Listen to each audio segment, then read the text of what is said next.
வாழ்க வையகம், வாழ்க வையகம், வாழ்க வளமுடன். குரு வாழ்க, குருவே துணை. சிந்தனையை, உடல் நலத்தை சீர் அமைத்து ஒய்வேத்த குருவே வாழ்க. வாழ்க வளமுடன், வாழ்க வளமுடன், வாழ்க வையகம்.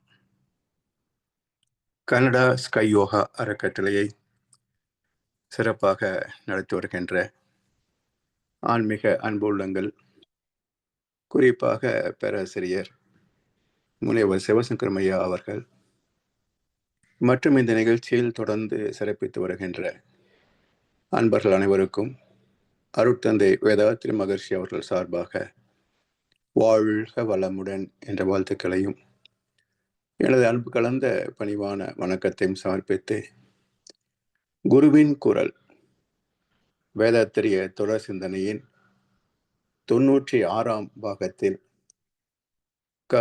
கருமையம், பரமாத்மா, ஜீவாத்மா, மனம், எண்ணம், இந்த தலைப்பின் 3வது பகுதியை இன்றைக்கு மேலும் சில கருத்துக்களை சிந்தைக்கு எடுத்துக்கொள்கின்றோம். சுத்த வெளியின் பேரறிவே பஞ்சபூதங்களில் பேட்டர்ன், பிரிசிஷன், ரெகுலாரிட்டி, தன்மை, துல்லியம், இயக்கச்சீர்மை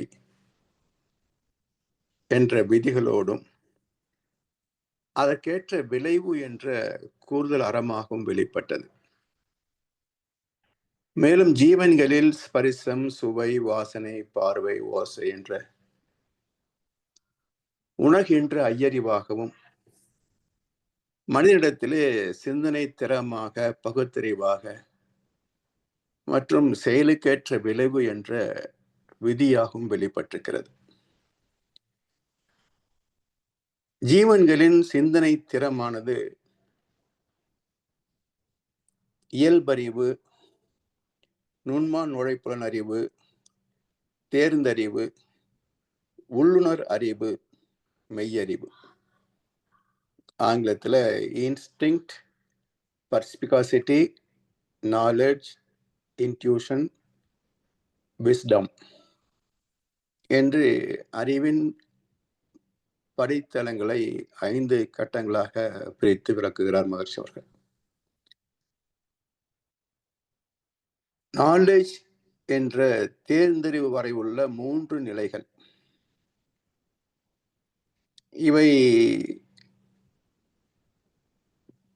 சிற்றறிவு, கற்றறிவு, பற்றறிவு என்ற எல்லைகளுக்கு உட்பட்ட பகுத்தறிவாக, ரேஷனலிசம் சொல்கிறோமே, அப்படி பகுத்து அறியக்கூடிய அறிவாக செயல்படும்.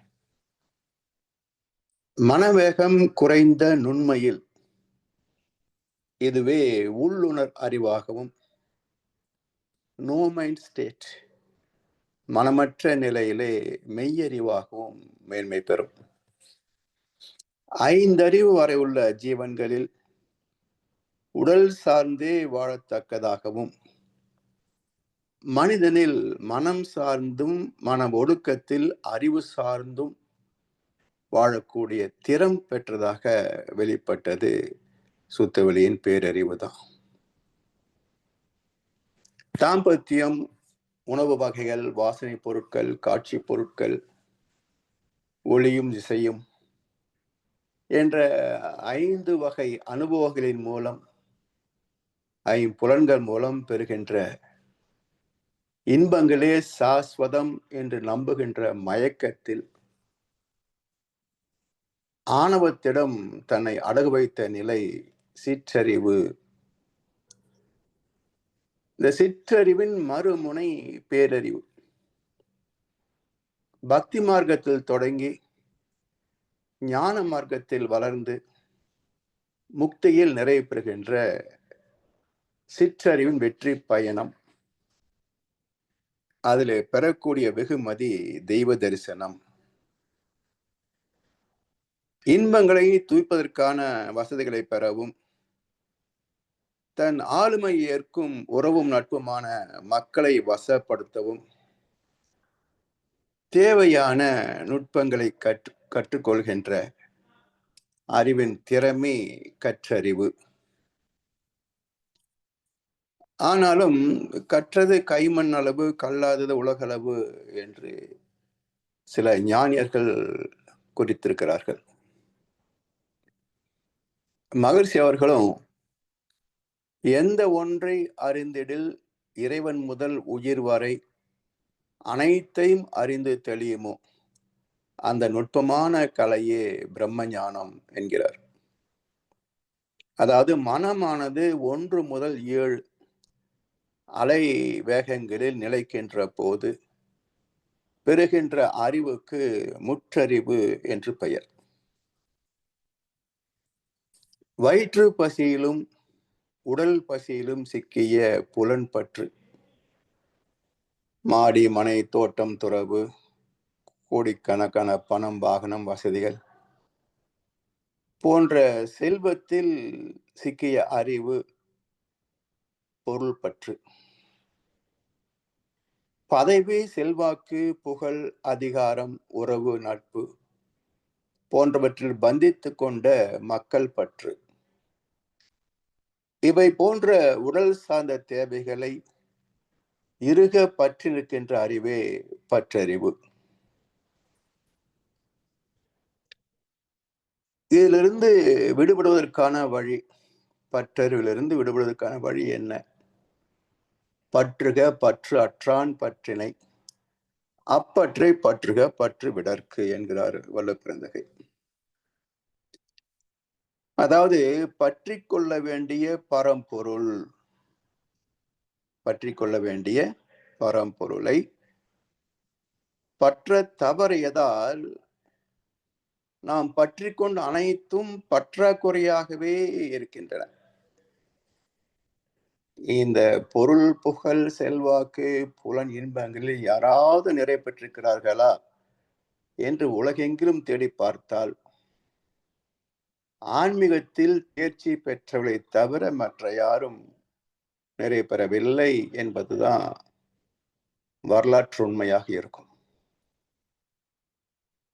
காரணத்தை தான் வள்ளுவர் சொல்கின்றார், பற்றி கொள்ள வேண்டிய பரம்பொருளை பற்ற தவறிவிட்டீர்கள். அதனால் நீங்கள் பற்றி கொண்ட 4 வகை அம்சங்களிலேயும் எல்லாமே உங்களுக்கு பற்றாக்குறையாகவே தெரிகின்றன. அதனால் அற்றது பற்று எனில் உற்றது வீடு என்பார்கள். ஒரு நிறைவான வாழ்க்கை அமைய வேண்டும் என்றால் பற்றுகளை துறந்தால் அல்லாது கிட்டாது. அதனால் அற்றது பற்று எனில் உற்றது வீடு என்பார்கள். பொருள், புகழ், செல்வாக்கு, புலன் இன்பங்கள் என்ற உடலும் மனமும் சார்ந்த தேவைகள் அனைத்தும் அற்ற நிலையே, அருந்த நிலையே முக்தி, ஆத்ம தரிசனம் என்ற முழுமை நிலை. இப்படிப்பட்ட அறிவின் பயணத்தை மறந்த மானிடம் கர்ம பலனுக்கு மேலாக ஆசைப்பட்டு கொண்டே வாழ்கின்ற போது ஆணவத்திற்கு அடிமையாகி அதர்மத்தில் வீழ்ந்து முறை தவறிய பாவச் செயல்களால் பெற்ற தீய அனுபவங்கள் எல்லாம் 6 தீய குணங்களாகவே நம்மை ஆண்டு கொண்டிருக்கின்றன. பேராசை, சினம், கடும்பற்று, முறையற்ற பால் கவர்ச்சி, உயர்வு தாழ் மனப்பான்மை, வஞ்சம் என்ற 6 தீய குணங்களாக ஆன்றோர் வகைப்படுத்தியிருக்கிறார்கள். இவற்றில் சிக்கிக்கொண்ட சமுதாயம் என்ன அனுபவிக்கிறது? வறுமை, நோய், கடன், பகை, அகல மரணம், இப்படி பல்வகை சிக்கல்களில் தவித்தாலும் மக்களுக்கு இதிலிருந்து விடுதலை பெற வேண்டும் என்ற தாக்கம் கூட கிடையாது. பிரச்சனை வருதா, கோயிலுக்கு போகலாம், பூஜை பண்ணலாம், பரிகாரம் பண்ணலாம். சரியா போகுதோ இல்லையோ, போகும் என் நம்பிக்கையிலேயே வாழ்ந்து முடிந்து போகிறார்கள். நிரந்தர தீர்வை பற்றி சிந்திப்பதும் இல்லை, தெளிந்தவர்கள் ஏதாவது கருத்துக்களை சொன்னால் அதை கேட்பதும் இல்லை. மகரிஷியும் 60 ஆண்டுகள் இந்த சமூகத்திற்குத்தானே உழைத்தாங்க. எத்தனை பேருக்கு வேதத்திரி மகரிஷி என்றால் யாருன்னு தெரியும்? எத்தனை பேருக்கு வேதத்திரியம் என்ற ஒரு வாழ்க்கை நெறி இருக்கிறது என்பது தெரியும்? இதுதான் யதார்த்தம். எனவே இவர்கள் சந்திக்கின்ற இன்பத் துன்பம் கலந்ததே வாழ்க்கை என்று ஏற்றுக்கொண்ட அவலம்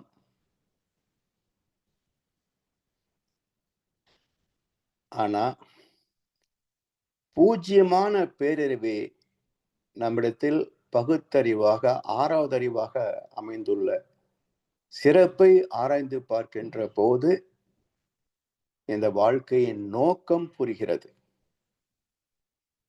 என்ன புரிகிறது? அந்த எண்களை பாருங்களேன். 0 இறைநிலை, 6 பகுத்தறிவு. இந்த 6ஐயும் 0ஐயும் அமைப்பை கவனிச்சு பாருங்க. ஒரு புள்ளியில் தொடங்கி வட்டமாகி மீண்டும் அதே புள்ளியில் முடிகின்ற அழகான எண் 0. 6 ஒரு புள்ளியில் தொடங்கி 270 பாகை வரைக்கும் வட்டமாக வந்து மீதமுள்ள 90 பாகை பயணித்தால் மீண்டும் 0ஐ தொட்டுவிடலாம். என்ன நிகழ்ந்தது என்றால் அந்த 270வது பாகைக்கு முன்பே அது திசை மாறுகிறது. திசை மாறி மீண்டும் அந்த குறைப்பட்ட அறிவிலேயே சிக்கிக் கொள்கிறது. இதுதான் அழகா சொன்னாரு கண்ணதாசன்.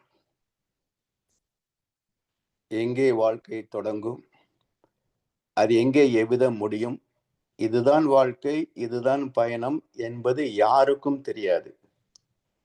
பாதையெல்லாம் மாறி வரும், பயணம் முடிந்துவிடும். மாறுவதை புரிந்து கொண்டால் மயக்கம் தெளிந்துவிடும். 270 டிகிரிக்கு முன்பே பாதை மாறுகிறது. எங்க போய் முடியுது? அந்த பழைய வட்டத்திலேயே 6 அறிவு வரைக்கும் வந்த வரலாறு இருக்கே, அதுல 5 அறிவோ 4 அறிவோ அந்த வட்டத்திலே போய் முட்டி மோதி முடிந்து போகிறது. 270க்கு மேல் 90 பாகை உயர்ந்து எங்கே பயணம் துவங்கியதோ அதே புள்ளியில் முடிவதற்கு தெரியவில்லை. பாதையெல்லாம் மாறி போனது. இந்த மாற்றத்தை யார் எடுத்து சொல்வாங்க?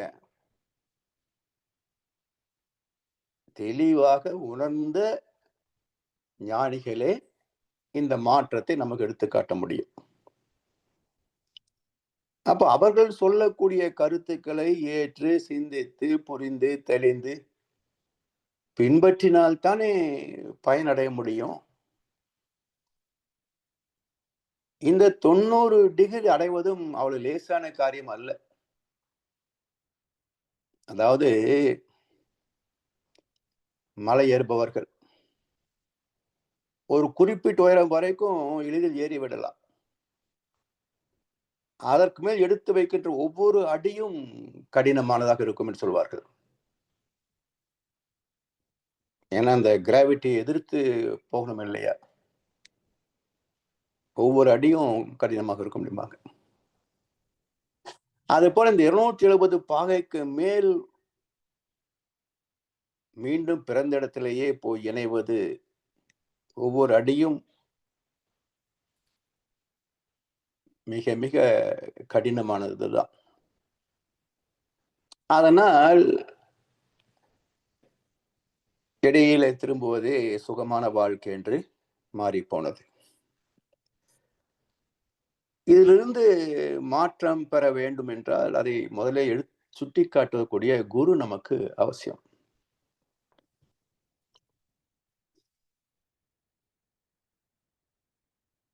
இததான் கிராமப்புறங்களிலே ஒரு பழமொழி சொல்லுவாங்க. யாராவது ஏதாவது குறும்பு செய்தா இடையில போனவனே அப்படிம்பாங்க.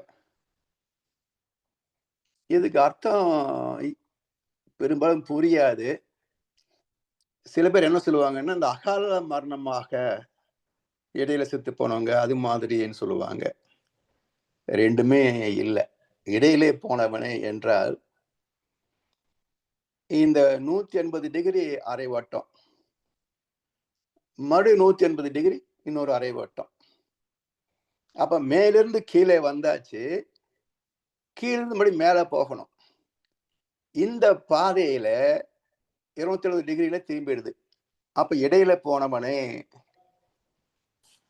கீழ இருந்து மேல போய் முடியறதுக்கு பதிலாக பாதியிலேயே குறுக்க போயிட்டவனேன்னு அர்த்தம்.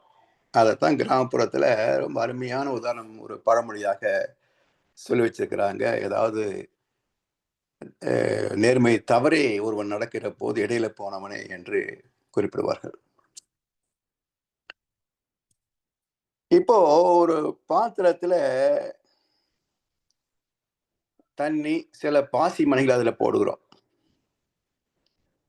சிறிது நேரத்தில் ஒவ்வொரு பாசியின் துவாரத்தின் வழியாக நீர் கோர்க்கப்பட்டு அத்தனை பாசிகளும் நீரால் இணைக்கப்பட்டு விடுகின்றன. இதே போலத்தான் இந்த அனுபவங்கள் எல்லாம் ஒவ்வொரு மனிதனுக்குள்ளும் தனித்த ஜீவாத்மாவாக பதிந்திருக்கிறது என்றாலும் இவை எல்லாமே ஒரு தொகுப்பாக இணைந்துதான் செயல்பட்டு கொண்டிருக்கின்றன. இப்போ உதாரணமாக பார்த்தீங்கன்னா 27 நட்சத்திர தொகுதிகள். ஒரு குழந்தை பிறக்கிற போது ஏதோ ஒரு நட்சத்திரத்துல பிறக்கும். அப்போ உலக மக்கள் அனைவரையும் பிரித்தோம் என்று சொன்னால் 27 தொகுதிகளாக பிரித்து விடலாம். இந்தந்த நட்சத்திரத்தில் பிறந்தவர்கள் இத்தனை பேர் என்று 820 கோடி மக்கள் தொகையை 27 தொகுதிகளாக பிரித்து விடலாம். ஏறக்குறைய இருக்குன்னு வச்சுங்களேன். இப்போ ஒரு நட்சத்திரத்தில் சில கோடி பேர் இருப்பாங்க. எல்லோரும் ஒன்று போல் இருக்கிறார்களா? ஒரே நட்சத்திரம். ஆனா ஒவ்வொருத்தருடைய வாழ்க்கை முறை வேறு வேறு. அதே போலத்தான் ஜீவாத்மா ஒரு மனிதனுக்குள் தனித்திருந்தாலும் அது ஒட்டுமொத்த காந்த களத்தோடு இணைந்தே இருக்கிறது. பரமாத்மாவிலே கலந்தே இருக்கிறது. அந்தந்த உடல்களில் சிறப்பாக இயங்கிக் கொண்டிருந்தாலும் அடிப்படையில் அனைத்து ஆத்மாக்களும் இணைந்தே உள்ளன. பரமாத்மா என்ற தூய்மையான காந்த களத்தோடு கலந்தே இருக்கின்றன. பரமாத்மா என்பது என்ன? Omnipresence, omni science.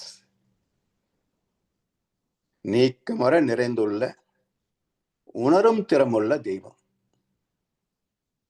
With sensing faculty. சுத்தவழி உணர முடியாத தெய்வம்.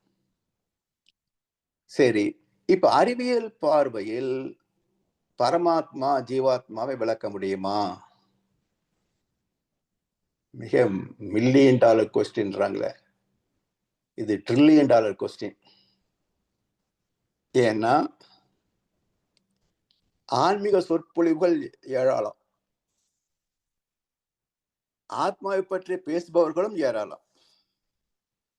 ஆனால் யாராவது இதுதான் ஆத்மா என்று விளக்கியிருக்கிறார்களா என்ற ஒரு கேள்வி எழுப்புகின்ற போது குழப்பி இருக்கிறார்கள் என்பதே பதிலாக இருக்கும்.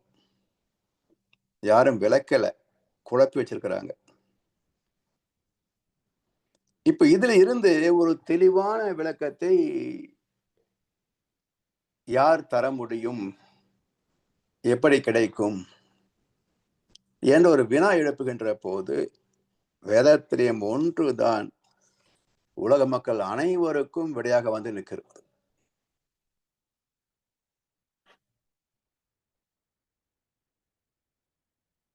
இப்ப வேதாத்திரத்தின் துணை கொண்டு விஞ்ஞானத்தையும் துணை கொள்கின்ற போதுதான் இந்த ஆத்மா பரமாத்மாவை பற்றி அறிவியல் பூர்வமாக விளக்கிவிட முடியும். அறிவியல் எல்லோருக்கும் புரிந்து கொள்ளக்கூடிய விஷயமாகத்தான் இருக்கும் படித்தவர்களுக்கு. கல்லாதவர்களுக்கு கூட ஓரளவுக்கு இப்படித்தான் என்று விளங்கிக் கொள்ள முடியும். அந்த அளவுக்கு ஒரு தெளிவான விளக்கத்தை தந்த ஒரே மகான் நம்முடைய வேதாத்ரி மகர்ஷி அவர்கள். அந்த விளக்கத்தின்படி நம்ம பரமாத்மா என்றால் என்ன என்ற கேள்விக்கு விடையை தேட வேண்டும்.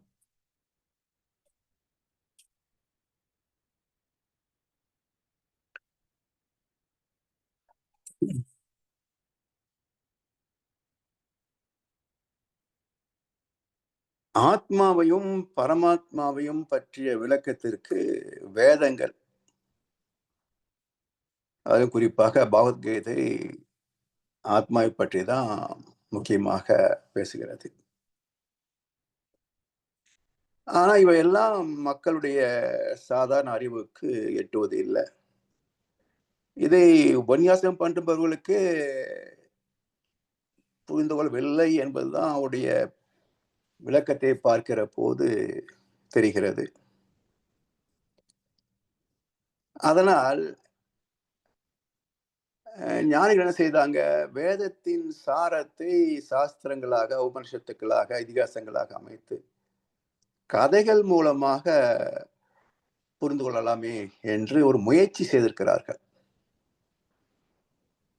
எழுதியும் வைத்திருக்கிறாங்க. இவர்கள் தெய்வத்தை தெளிவாக உணர்ந்த மதிவாதிகள். ஞானிகளும் சித்தர் பெருமக்களும் இந்த பிரபஞ்சத்தை, தெய்வத்தை தெளிவாக அனுபவத்தில் உணர்ந்த மதிவாதிகள். இவர்கள் எழுதி வைத்த உண்மைகளை பின்னாளில் கையில் எடுத்தது யார் என்றால் மதவாதிகள். மதிவாதிகள் எழுதிய கருத்துக்களை மதவாதிகள் கையில் எடுத்ததனால் குழப்பங்கள் விரிவாக பரவிவிட்டன. உலகமெங்கும் இந்த கருத்துக்கள் விரிவாக பரவியிருக்கின்றன, குழப்பமாகத்தான் பரவியிருக்கின்றன. அது மட்டுமல்ல, இதை பேசினாலே அவர் இன்னும் பெரிய உலகமாக மேதை மாதிரி ஒரு நினைப்பு. மற்றவர்கள் எல்லாம் தாழ்த்தி பேசக்கூடிய ஒரு அகங்காரம். இப்படி எதையோ சொல்லி மக்களை திசை மாற்றி விட்டார்கள். இப்போ ராமாயணம், மகாபாரதம், கந்த புராணம் இவையெல்லாம் மிகச்சிறந்த இதிகாசங்கள், எபிக்ஸ்.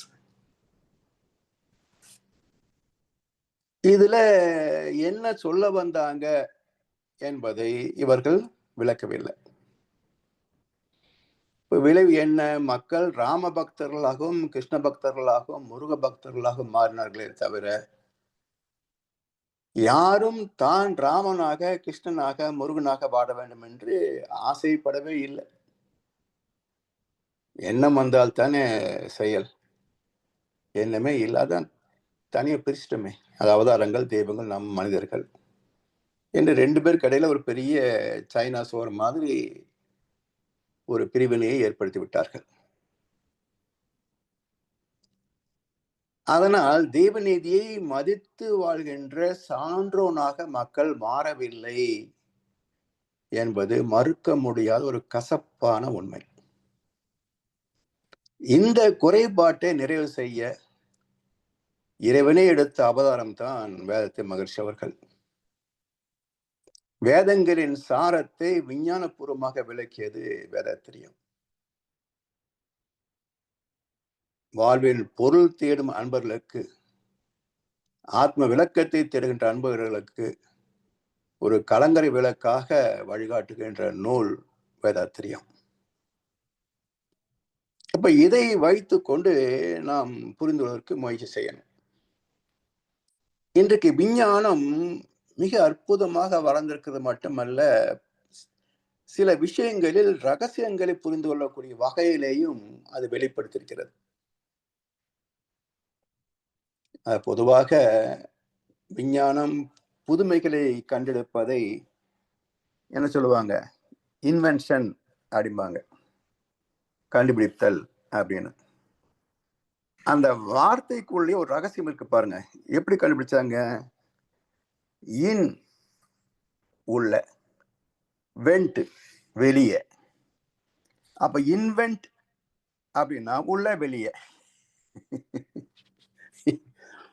அது என்ன உள்ள வெளியே என்றால், நமக்குள்ளே நுணுகி போவது உள்ள, கண்டதை எடுத்து விளக்குவது, பயன்படுத்துவது வெளியே. அப்போ உள்ளொடுங்கி போனால் இயற்கை ரகசியங்கள் புரியும், தத்துவங்கள் புரியும், அதை வெளிப்படுத்தலாம். அதான் இன்வென்ஷன். அப்ப மண்ணுக்குள்ள போய் என்னெல்லாம் இருக்கு கண்டெடுத்தது, அதை வாழ்க்கை வசதிகளாக மாற்றியது இன்வென்ஷன். அதே போல தனக்குள்ளே போய் dive in is divine. So தனக்கு உள்ளே போய் இறைவனை கண்டெடுத்து அதை வெளியே பேசுவதும் தத்துவ ரீதியான இன்வென்ஷன், அறிவு ரீதியான இன்வென்ஷன். இப்போ விஞ்ஞானம் கண்டெடுத்த பொருள் தத்துவத்தோடு இணைந்து போகிறது. எப்படின்னு பாருங்க. இந்த சிடி டிவிடி இருந்தா எடுத்து வச்சுக்கோங்க, இல்லைன்னா பிறகு தேடி பாருங்க. அதோட அமைப்பு அப்படியே நம்முடைய ஆத்மாவின் அமைப்பை ஒட்டி இருக்கிறது. சைஸ் ரொம்ப சிறுசு, அவ்வளவுதான். எத்தனை மடங்குன்னா, அந்த சிடி எவ்வளவு இருக்கும்? ஒரு 6 இன்ச் இருக்குமா? 5 இன்ச் 6 இன்ச் இருக்கும். ஆனா நம்முடைய ஆத்மா புள்ளியிலும் மிகச்சிறிய புள்ளி, அவ்வளவுதான். ஆனா அதற்குள், அந்த மிகச்சிறிய புள்ளியாகிய ஆத்மாவுக்குள் என்ன அமைப்பு உள்ளது அப்படின்றத விரித்து பார்த்தோம் என்றால், மேக்னிஃபை, இந்த சிடியை வச்சுக்கலாம். இப்ப இந்த சிடியை பாருங்க. மையத்துல ஒரு துளை, அதிலிருந்து தொடங்கி சில கோடுகள், சுற்றுகளாக கோடுகள் போகும். ஒரு 2-3 கோடு இருக்கும். அதன் பிறகு ஒரு சிறிய ஒரு ஒரு சற்று பேதப்பட்ட ஒரு வளைவுகள், அது சற்று நெருக்கமான வட்டங்களாக இருக்கும். அதைக்கு அடுத்து அந்த கலர்லெஸ் பிளேஸ், அது சற்று விரிவாக இருக்கும். அதை கடந்த விரிவான இடம்தான் நாம் பதியக்கூடிய இடமாக இருக்கும். இது அப்படியே சிடியுடைய அமைப்பு. இது அப்படியே ஆத்மோடு இணைத்து விளக்கம் சொல்றேன் பாருங்க. அந்த மையத்தில் இருக்கிறத தொலை, அதை அப்படியே ஒரு கோடு போட்டு சுத்த வெளி அறிவு எழுதிங்க. அந்த ஓட்டை துளையை ஒட்டி கோடு துவங்கி அது சுழலாக போகும். ஒரு 2-3 சுழல் இருக்கும். இது இறை துகள் நிலை 1 to 3. அது அடுத்து உள்ள நிலை சற்று இந்த அளவு விரிந்து போகாது, கொஞ்சம் அளவு சிறுசா இருக்கும், நெருங்கிய வட்டங்கள் இருக்கும். இது 4 to 7 விண் நிலை, பிரபஞ்ச நிலை. அது அடுத்து ஒரு பகுதி இருக்கும். இது பரமாத்ம நிலை, 8 to 13 cycles. நாம் பதிகின்ற இடம் 14 to 40. இப்போ மையத்தில் சுத்தவெளி 0, பிறகு delta wave, theta wave, alpha wave, beta wave. இந்த பீட்டா 14 to 40 தான் பதிகிறோம். இந்த பதிவிலேயும் ஒரு வட்டத்திற்கும் அடுத்த வட்டத்திற்கும் இடையில வெளி இருக்காதுங்க, நெருங்கி அமைந்திருக்கும். அந்த ரெக்கார்டிங் மிக நெருக்கமாக இருக்கும். இதுல 3வது நிலையில் சுழல் அலைகள் சூழ்ந்துள்ள வெளியின் அழுத்தத்தை எதிர்த்து விரிவதால் சக்தி செலவாகி இருப்பு குறைந்து சக்தி முடிகின்ற இடத்திலே அமைந்த எல்லை விரிவுதான் 8 முதல் 13 அலை வரைக்கும் உள்ள தூய்மையான ஜீவாந்த களம். இந்த அலைவேகத்தை தான் பரமாத்மான்னு சொல்றோம். இப்ப இதுல பரமாத்மா வேற ஜீவாத்மா வேற இல்ல. ஏன்னா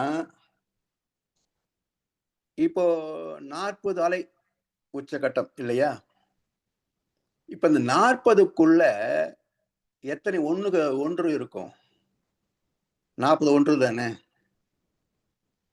அப்ப அந்த 40 ஒன்றுல 13 இருக்கும் இல்லையா? அதனால் பரமாத்மா எங்கும் நீக்கமற நிறைந்திருக்கும். அது 8 to 13ல. அதற்குள் பின்னப்பட்ட ஜீவனாக ஆத்மா, ஜீவாத்மா அமைகிறது. இதனுடைய அனுபவங்கள் 14 to 40ல பதியும். அதனால் எல்லா சூரிய குடும்பங்களிலும் இதே ஜீவாந்த தன்மை உள்ளதனால் பரமாத்மா எங்கும் நிறைந்துள்ளதாக வேதங்கள் மறை நூல்கள் கூறுகின்றன. இப்ப அறிவியல் பார்வையில் பார்க்கிற போது இந்த டிவிடியில் உள்ளது போல, சிடியில் உள்ளது போல அந்த 3வது நிலை எடுத்து பார்த்தீங்கன்னா 8 முதல் 13 வரைக்கும் உள்ள பரமாத்ம நிலை. இந்த இடத்தில் உள்ள காந்த களத்தின் ஈர்ப்பால், அதாவது 14லிருந்து 40 வரைக்கும் உள்ள அலைக்களத்துல காந்த அலைகளின் ஈர்ப்பால் நுண்ணுயிர் முதல் கொண்டு நம் வரைக்கும் அந்த அனுபவங்கள் எல்லாம் ஈர்த்து சுருக்கி இருப்பாக்கப்பட்டு அதுவே சஞ்சித் கர்மா, பிராது கர்மா என்ற 2 அடுக்களாக பிரித்து பேசப்படுகின்றன. இதுதான் நம்ம ஜீவாத்மான்னு சொல்கின்றோம்.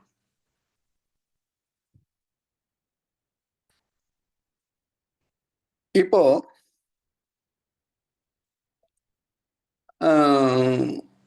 இறைத்துகள் முதல் ஜீவாத்மா வரை ஒவ்வொரு இயக்கத்திலும் மையம் கொண்ட பின்னப்பட்ட சுத்த வெளியான அறிவு. இறைத்துகளையும் மையத்துல சுத்த வெளியின் அறிவு தான் பின்னப்பட்ட நிலையில மையம் கொண்டிருக்கிறது. விண் 1 முதல் 7 அங்கேயும் இதே இறைத்துகள் தான் சுத்தவெளியின் அறிவு தான் பின்னப்பட்டிருக்கு. 1 முதல் 13 இங்கேயும் அதே மையம். 1 முதல் 40 இங்கேயும் அதே சுத்தவெளி தான் மையம். இப்போ சுத்தவெளியில் உள்ள அந்த அறிவின் பேரறிவினுடைய தரம், குவாலிட்டி இறைத்துகள் முதல் ஜீவாத்மா வரைக்கும் அது பேதப்பட்டு இருக்குமா என்றால் பேதமே கிடையாது. அந்த சுத்தவெளியாகவே பயணிக்கும். அது எந்த கலங்கும் உள்ள போக முடியாது. அதே போல 8 முதல் 13 வரைக்கும் ஜீவாந்த களம் என்றாலும் இங்கேயும் இதுதான் பரமாத்மா நிலை. இதுலயாவது பதிவுகள் போக முடியுமா என்றால் இந்த அலைநிலைக்கு உணரும் திறம் உண்டே தவிர அதை பதிந்து கொள்ள முடியாது. காரணம் பரமாத்மாவுக்கு மைய புள்ளி கிடையாது, எல்லை கோடு கிடையாது. அதனால் அங்க உணருமே தவிர பதிந்து கொள்ள முடியாது. இந்த அலை வேகத்தை தான் என்ன சொல்றோம் நம்ம எக்ஸ்ட்ரா சென்சரி பர்செப்ஷன், இஎஸ்பி.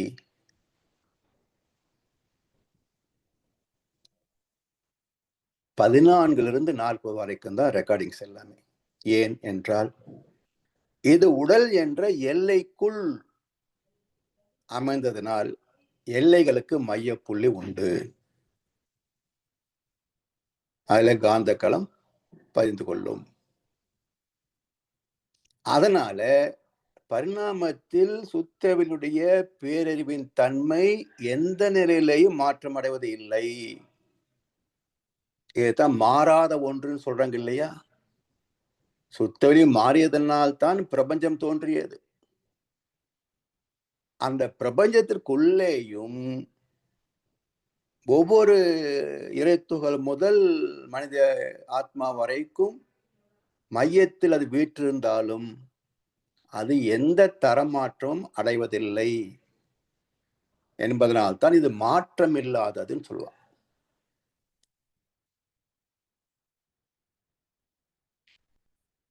இதை the journey of consciousness ends with human being இல்லையா? மனிதனோடு நிறைவு பெறுகிறது. அதனால் human being is a sample of the universe. ஒவ்வொரு மனிதனும் பிரபஞ்சத்தின் பிரதிநிதியே.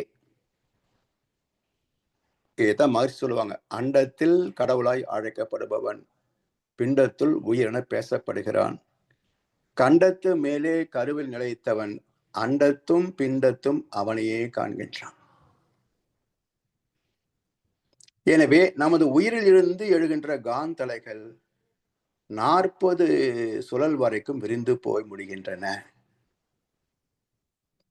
இதிலே அனுபவங்கள் ஜீவன்களின் நுண்ணுயிர் முதல் மனிதன் வரைக்கும் உள்ள ஜீவன்களின் அனுபவங்கள் பதிந்த நிலை, பதிகின்ற நிலை 14 முதல் 40 வரையிலான 27 அலை சுழல்கள். இப்ப ஏற்கனவே நான் சொல்லியிருக்கேன், விண் எப்படி உயிரானது என்ற கேள்விக்கு விளக்கம் சொன்ன போது, விண்ணோடு 27 நட்சத்திர தொகுதிகளின் அலைகள், நவகோள்களின் அலைகள், பூமியின் பஞ்சபூத தெய்வீக விகிதாச்சாரம், இந்த மூன்றும் கலந்த போது இறை துகளே ஜீவாந்த துகள் ஆகிறது, விண்ணே உயிராகிறது என்று சொன்னோம். அதற்கான ப்ரூஃப் தான் இது. 27 அலை நீளங்களில் அனுபவங்கள் பதிகின்றன. இது மனசுன்னு சொல்றோம். பதிவுகள் ஜீவாத்மா மனசுன்னு பேசுறோம். ஒரு பெண் குழந்தை அல்லது ஒரு பெண் கருவானால் 10 மாதங்களிலே பிரசவம் நடக்கும். 10 மாதம்னா 306 நாள் கிடையாதுங்க. 270 முதல் 280 வரைக்கும் தான். அப்ப 275 அப்படின்னாலே 9 மாசம் தான் கணக்கு வரும், 10 மாசம் கிடையாது. அப்ப ஏன் 10 சொல்றோம்? ஏதோ ஒரு நட்சத்திரத்தில் தான் கருவாகும். அப்ப அதிலிருந்து ஒரு வட்டம் 27, மறுவட்டம் 27, 10 வட்டம் 270. அப்ப நட்சத்திரங்களில் 10 வட்டங்கள் முடிவதனால 10 மாத கணக்கு. சரி, பெண் குழந்தை பிறந்ததுன்னு சொன்னா 13 வயது முடிந்து 14வது வயதிலே பருவம் எய்தும். பருவம் வந்த பிறகு ஒவ்வொரு மாதமும் 27 நாட்கள் முடிந்து 28ஆம் நாள் விளக்காகும். ஆரோக்கியமான கருப்பை என்றால் 28வது நாள் விளக்காகும். பிறகு அடுத்த முட்டை தயாராகும். இப்படி அந்த முட்டை கருவுற்றால் குழந்தை பிறக்கும் இல்லையா? 40 வயது வரைக்கும் மகப்பேறு காலம். 27 குழந்தைகளை ஒரு கருப்பை பெற்றெடுக்கக்கூடிய திறம் உள்ளது. அதனாலதான் குசேலனுக்கு 27 குழந்தைகள் அப்படின்னு ஒரு குறிப்பை சொல்லி வச்சாங்க. கண்ணதாசனுடைய ஒரு பாடலில் வேடிக்கையான ஒரு பாட்டு உண்டு. வருஷம் ஒரு பிள்ளை பெத்தெடுத்தேன், அப்போ வயசு 26 ஆச்சுன்னு சொல்லுவார். அது எப்படி வருஷம் ஒரு பிள்ளை பெத்தெடுத்தா இப்ப வயசு எப்படி 26 ஆகும் என்று இது வேடிக்கையாக ரசித்த காலம் உண்டு. இப்ப மனவளக்கலைக்கு வந்த பிறகு இந்த கருத்தை நாம் சிந்திக்கின்ற போது கண்ணதாசன் ஒரு நுட்பத்தை வச்சிருக்கிறார். வருஷம் ஒரு பிள்ளை பெத்தெடுத்தேன், இப்ப வயசு 26 ஆச்சு, யாருக்குன்னு சொல்லல. நாம் நினைச்சுட்டோம் அம்மாவுக்குன்னு, யாருக்குன்னு சொல்லல. 27வது குழந்தை பிறக்கிற போது, வருஷம் ஒரு குழந்தையா பிறக்குது. 27வது குழந்தை பிறக்கிற போது, முதல் குழந்தைக்கு வயசு என்னங்க? 26 தானே. எனவே அந்த 27 நட்சத்திரங்களுடைய தாக்கம் 27 சந்ததியை உருவாக்கக்கூடிய ஆற்றல் ஒரு பெண்ணின் கருப்பைக்கு இருந்தது. இன்னைக்கு இல்ல.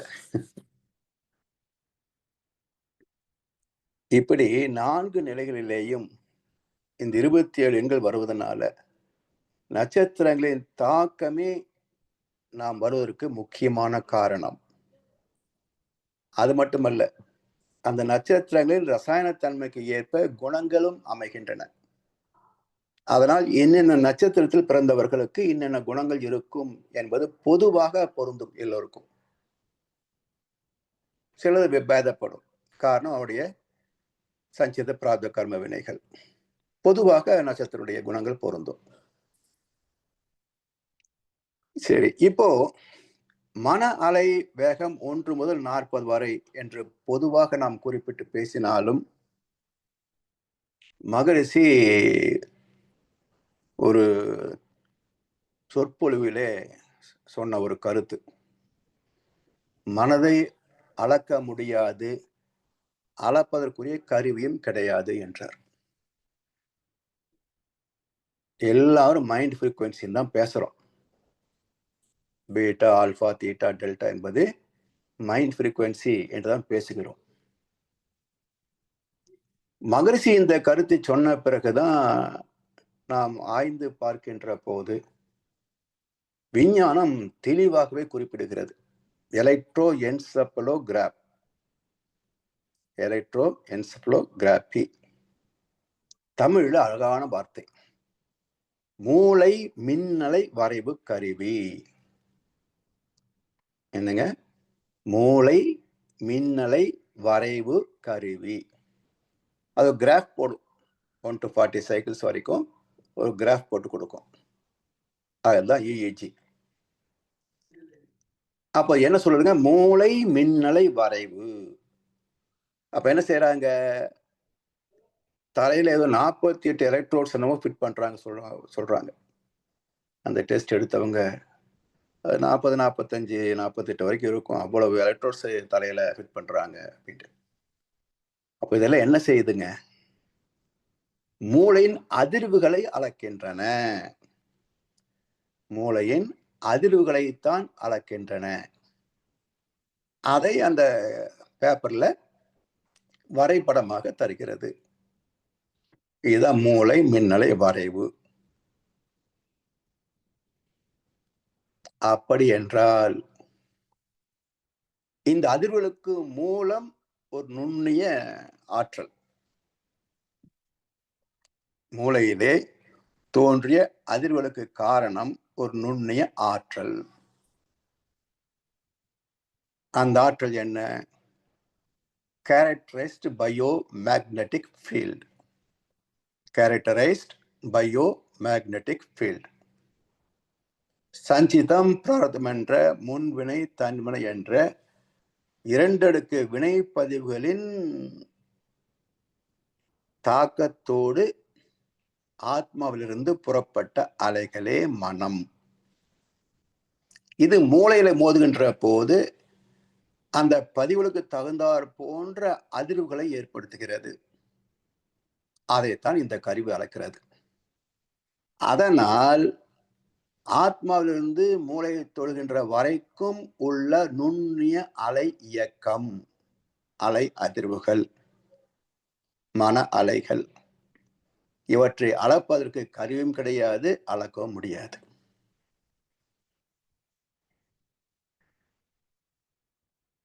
இதை ஹெர்ட்ஸ் கணக்கு சொல்லுவாங்க. காலம் என்ற நீட்சிக்கு உட்பட்டவை விண் முதல் மனித உயிர் வரையிலான அனைத்து தோற்றங்களும் காலம் என்ற நீட்சிக்கு விதிக்கு உட்பட்டவை. இந்த காலம் எங்கே பிறக்கிறது? ஏற்கனவே பிரபஞ்ச பரிணாமத்தை பேசிய போது சொல்லியிருக்கிறோம். காலத்தின் நுண்ணழகு என்று சொல்வார் மகர்ஷி. கண் சிமிட்டும் நேரம் என்று உதாரணம் காட்டுவார். ஆனா உண்மையிலேயே காலம் எங்கே பிறந்தது, பூர்வீகம் எங்கே என்று நுணுக்கமாக ஆராய்ந்து பார்த்தோம் என்றால், சுத்தவெளியின் ஆற்றல் எழுச்சி பெற்று இறை துகள் என்ற இயக்கத்திற்கு வருகின்ற போது, ஒரு புள்ளியில் துவங்கிய வேகம் மறுபடியும் அதே புள்ளிக்கு வருகிறது பாருங்க. இதுதான் காலத்தின் நுண்ணழகு. புள்ளியில் தொடங்கிய வேகம் மீண்டும் அதே புள்ளிக்கு வந்து முடிகின்ற வரைக்கும் உள்ள நீட்சியே காலத்தின் நுண்ணழகு. இதுதான் காலம் பிறந்த இடம். அப்ப இறை துகள் பிறக்கின்ற போதே காலமும் பிறக்கிறது, விதியும் பிறக்கிறது. என்ன விதி? இயல்பூக்க விதி. காலம், காலத்துக்கு அளக்க முடியாது, அவ்வளவு மைன்யூட். கணக்கு இல்லை, 2 அதிர்வுக்கு இடை அமையும் தூரம் என்று சொன்னாரே. அப்போ இந்த இடையமை தூரமே கணக்கு இல்லை என்ற போது இந்த நுண்ணிய காலத்திற்கு என்ன கணக்கு சொல்ல முடியும்? அப்படி பிறந்த காலத்தின் விரிவு எங்கே என்றால், இறை துகள்கள் குவிந்து ஒரு விண் பிறக்கிறது. Time of birth of that electron. அது எங்கே தேய்ந்து புரோட்டான், நியூட்ரான், குவார்க்ஸ் மீண்டும் காட் பார்ட்டிகளாக முடிஞ்சு போகும். அப்ப மீண்டும் காட் பார்ட்டிகளாக மாறி முடியுது பாருங்க. அப்போ death of the electron. So இறைத்துகள் குவிந்து இயங்கிய போது எலக்ட்ரான் பிரசவமாகுது இல்லையா, அது பர்த். குவார்க்ஸுக்கு பிறகு அது மீண்டும் இறைத்துகளாக பிரிஞ்சு போகுது, அது டெத். இந்த இரண்டுக்கும் இடைப்பட்ட நீட்சியே ஒரு விண்ணின் ஆயுள் காலம். இதே போல தாயின் கருப்பையில உயிர் சேர்கின்ற போது உருவாகின்ற ஆத்மா, அதான் நம்முடைய டைம் ஆஃப் பர்த். அதை கணக்கிட முடியாது, ஆனால் பிரசவமான கணக்கை எடுத்துக்கிறோம். எப்போ முடிகிறோம்? இந்த தேசத்து போயிட்டாருன்றோம். ஆனா இந்த உடல் சிதைவதற்கு மேலும் சில நாள் ஆகும். உடல் சிதைவதற்கு மேலும் சில நாள் ஆகும். அதான் நம்முடைய டைம் ஆஃப் டெத். பொதுவாக நம்முடைய கணக்குப்படி ஆயுள் காலம் என்பது பிரசவமான தேதியிலிருந்து செத்த நிலை வரைக்கும் 120 years மேக்சிமம்.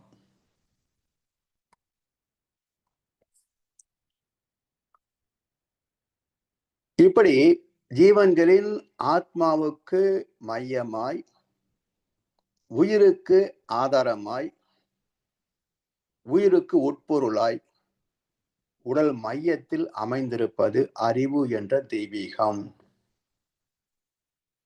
பேரறிவின் விண்ணப்பட்ட துகள்.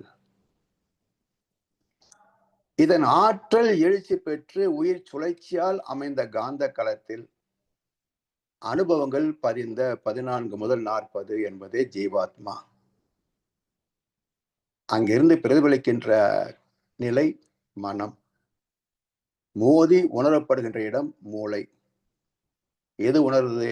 அறிவு தான் உணர்கிறது. இங்கேயும் அதுக்கு ஏற்ப மூளை கட்டளைக்கு ஏற்ப செயல்படுபவை உணர்புலன்களும் செயல்புலன்களும். அப்போ எல்லாவற்றையும் இயக்குவது எது என்றால், அனைத்துக்கும் உட்பொருளாக அடித்தளமாக இருக்கின்ற அறிவே. அந்த அறிவு தான் நுண்ணறிவு, இயல்பறிவு, நுண்மான் உழைப்புலன் அறிவு, தேர்ந்த அறிவு, உள் உணர் அறிவு, மெய்யறிவு என்று 5ஆக பிரித்து பேசினோம். இவை அனைத்துக்கும் மூலமானதான் அந்த தூய வெளியாகிய சுத்த வெளியின் பின்னப்பட்ட நிலை மையப்புள்ளி. இதோடு இன்றைக்கு நிறைவு செய்வோம். நிறைய கேள்வி இருக்கணும். வாய்ப்பளித்தவர்களுக்கு நன்றி பாராட்டி இந்த உரையை இந்த அளவு நிறைவு செய்கின்றோம். அடுத்த பாகத்தை அடுத்த வகுப்பிலே சிந்திப்போம். வாழ்க வளமுடன், வாழ்க வையகம். வாழ்க வளமுடன் ஐயா.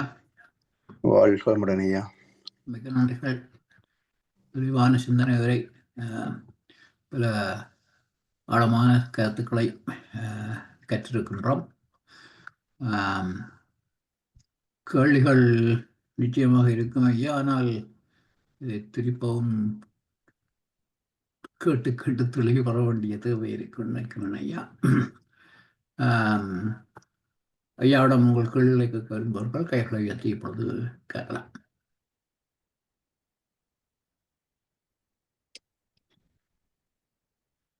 ஜனார் ஐயா.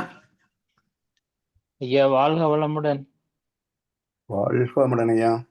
சிறப்பான சிந்தனை ஐயா. ஒரு இடத்த கேள்வி இயக்கம் என்று நினைக்க முதலே நீங்க அப்படியே அடுக்கி கொண்டே போறீங்க ஸ்டெப் பை ஸ்டெப்பா. கொஞ்சம் ஃபாலோ பண்றது கொஞ்சம் டைம் எடுக்குது. இது அதுவா அது இதுவாண்டு. ஐயா இப்ப என்ன கேள்வி என்று சொல்லி சொன்னா, அந்த 27 நட்சத்திரங்கள்ன்றது பெர்ஃபெக்டா வேலை செய்யுது நீங்க சொல்ற மாதிரி. அப்படி அது அறிவா வந்து அப்படியே வேலை செய்யுது. ஆனா இப்ப வந்து கூட நட்சத்திரங்களை கண்டுபிடிச்சு கொண்டிருக்குதாங்கண்ணே ஐயா. அது சில நட்சத்திரங்கள் அழிஞ்சு கொண்டும் இருக்குதானே. அப்ப ஸ்டில் அது எப்படி ஒர்க் அவுட் ஆகும்? அது நட்சத்திரங்கள் அழிவதற்கெல்லாம் ரொம்ப காலமாகுங்க ஐயா. அழிவு இருக்கும். ஏன்னா எல்லா இயக்கங்களுக்கும் முடிவு உண்டு. ஆனா முடிகின்ற காலம் வந்து மிக நீண்டது. நாம மனிதன் பிறந்து இருப்பது போலெல்லாம் நட்சத்திரங்களோ விண்களோ இறந்து இருக்காது. அது நிறைய செய்திகள் இந்த யூடியூப்ல, வாட்ஸ்அப்ல, நிறைய யூடியூப் விஞ்ஞானம் நிறைய இருக்கிறாங்க. யூடியூப் சயின்டிஸ்ட் நிறைய இருக்கிறாங்க ஐயா. அதோட இந்த தூரம் வந்து கிரகங்கள்ல விட நட்சத்திரங்கள் கூட தூரமா இருக்கு தானே. ஆமா. அந்த வேவ்ஸ் கூட அவ்வளவு தூரத்தை இருந்து எங்கட மனித அந்த எங்கட ப்ளூ பிரிண்ட் அஃபெக்ட் பண்ணுமோ? அதாவதுங்கய்யா, நீ ஒரு சிம்பிள் எக்ஸாம்பிள் பாருங்க. இப்போ ஒரு ஒயரு, ஒரு பிளக், ஒரு பல்பு வச்சுக்கோங்க, ஹோல்டர் பல்ப் வச்சுக்கோங்க. இப்போ நம்ம சாக்கெட்ல ஃபிக்ஸ் பண்ணோம்னா பல்ப் எரியும் இல்லையா? ஆமா. சரி, இப்போ இந்த ஒயர் நீளம் எவ்வளவு? ஒரு ஜான் வச்சுக்கிட்டாலும் பல்ப் எரியும். ஆமா. சரியா? ஒரு 100 மீட்டர் அதுலயும் பல்ப் எரியும். சரியா? ஆமா. ஆமா. இப்போ ஒண்ணு வந்து ஒரு ஜான் நீளத்துல ஒரு பிளக் பாயிண்ட் வச்சுக்கோங்க. இன்னும் 100 மீட்டர் நீளத்துல ஒரு பல்பு அதையும் வச்சுக்கோங்க. இந்த ரெண்டையும் ஒரே சமயத்துல சுவிட்ச் போட்டீங்கன்னா 2 பல்பு ஒரே சமயத்துல எரியுமா, இல்ல 100 மீட்டர் வந்து கொஞ்ச நேரம் கழிச்சு எரியுமா?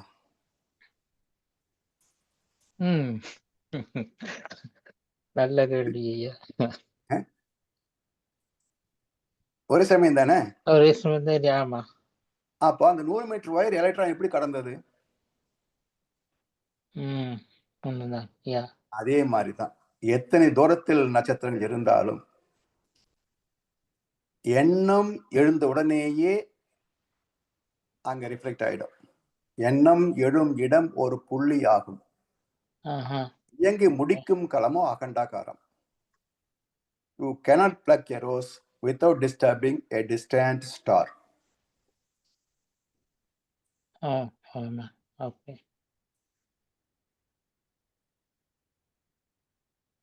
ஆமா ஆமா ஆமா. அது இங்க ஒரு பூவை பறிச்சா கூட ஒரு நட்சத்திரத்துல அசைவு இருந்தா அது சயின்ஸ் உடைய ஸ்டேட்மெண்ட் தான்.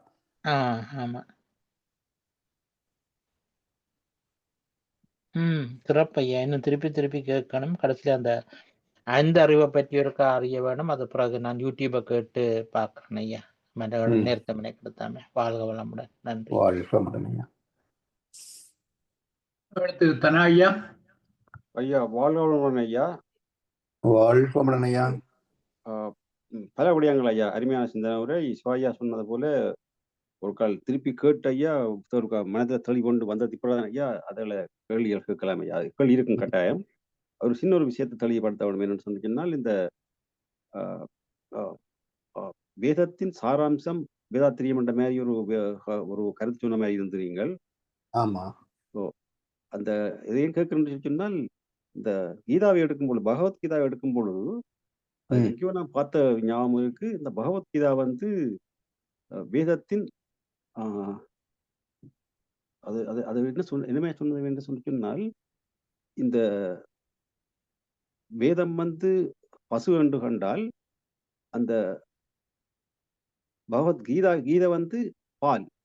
அந்த ம். பசு அந்த அதாவது வந்து அதன் சாராம்சம் அதே போல ம். கருத்துன்னு சொல்லி அப்படி பார்க்கும் பொழுது ம். இப்ப நீங்கள் அந்த கீதோபதேசம் எல்லாம் நீங்கள் எல்லாம் மேமணி எழுதி இருக்கிறீங்க. அப்ப ம். எல்லாத்தையும் பார்க்கும் பொழுது இந்த வேதாத்திரியமும் வேதம் ரெண்டும் ம். வந்து ஓரளவுக்கு அப்ப வேதாத்திரிய அந்த சாராம்சத்தை எடுக்கும் பொழுது அந்த மகரிஷி வந்து அதே வேதத்தை படிச்சு அப்படி இல்லாம அப்படி எடுத்தாரா இல்லாட்டி அவரே ஒரு சுதந்திரமாக எடுத்தாரா? அது சுதந்திரமா எடுத்தமே தான் அதாவது நான் மகரிஷி ஒரு கவிதை சொல்றாங்க, வேதத்தை யான் படித்ததில்லை, ஓம் வேதத்தின் உட்பொருளாய் என்னை கண்டேன்.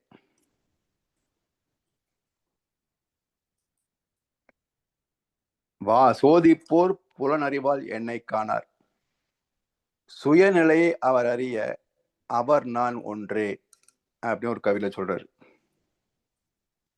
அந்த கவி முழுக்க நீங்க ஞானக்கலைஞர் ரெஃபர் பண்ணி பாருங்க. முதல் வரி வேதத்தை யான் படித்ததில்லை, எனினும் வேதத்தின் உட்பொருளாய் என்னை கண்டேன் அப்படிம்பார். அப்ப வேதத்தின் உட்பொருள் என்ன? இறைநிலை. அப்ப இறைநிலையே நானாகவும் வந்திருக்கிறது என்பதை கண்டேன். ஐயா ஐயா ஐயா மற்றது ஐயா இப்ப இந்த கீதாவை வந்து எழுதியது வந்து வேதவியாசர் அப்படித்தானே ஐயா? ஆமா ஆமா. அந்த வேதத்தை செய்ததும் வந்து வேதத்தை தொகுத்தவரா இல்லாட்டி அவர் தான் அதை உருவாக்கினவரா? எழுதியவர்னு சொல்றாங்க. அப்ப அவர் தான் அந்த ஒரிஜின். ஆமா. அதாவது 3 வேதங்களும் 4வது வேதமாக பகவத்கீதையும் எழுதியது வியாசர் அப்படின்னு சொல்லுவாங்க. சரியா, right. Okay okay okay. Atharvana Vedam Vyasar எழுதுனது அல்ல. ரைட். வாழ்முறையா இன்றைய சிந்தனை அருமையான சிந்தனை ஐயா. யூடியூப்ல திருப்பி கேட்கணும் ஐயா. நான் கேட்டு பருத்தி பிறகுதான் ஐயா வருங்காலங்கள்ல கேள்விகள் அதை பற்றி கட்டாயம் பெறும் ஐயா கேள்விகள். ஆழமான கருத்து இது. மிக ஆழம் ஐயா, மிக ஆழம். இதே நான் எடுக்கிறதுக்கே கிட்டத்தட்ட 30 வருஷம் ஆச்சு. வாழ்வளமுடன் ஐயா, நன்றி. அந்த புக்கு ஆத்மாவை பற்றி அறிய விளக்கம் புக் எழுதும் போதுதான் இந்த டயக்ராம் வந்து எனக்கு தோணுச்சு. அப்புறம் அந்த சிடி எடுத்து பார்க்குற போது அந்த அமைப்பு கிட்டத்தட்ட அதே மாதிரி இருந்தது. ஐயா எனக்கு ஐயா நான் உங்களை இப்ப ஐயா அந்த உங்களோட சிந்தனைகளை அடிக்கடி யூடியூப்ல கேட்கணும் ஐயா. கேட்கும்போது எனக்கு மனதில் உள்ளது வந்து சிந்தனையை அதை கேட்டுட்டு போய்க்கே ஐயா உலகத்தையும் அப்படி செய்தார். இவ்வளத்துக்கு உலகத்தை ஆராய்ச்சி செய்து ஐயாக்கு 2 டைம் கிடைச்சது. உலகத்துக்கு இந்த ஒர்க் பண்ணிக்கொண்டு உலகத்தையும் செய்யறது வந்து ஒரு சாதாரண காரியம் ஒன்று இல்லை. அப்படி இருக்கும்போது அது அது என்ன சொல்றீங்க, சாமிஜுடைய ஆசீர்வாதம் தான் அதெல்லாம். இதெல்லாம் நான் வந்து புக்ஸ் எழுத ஆரம்பிச்சது வந்து ஆபீஸ்க்கு போயிட்டு இருக்கும் போதே பகவத்கீதைக்கு முதல் விளக்கம் எழுத ஆரம்பிச்சேன்.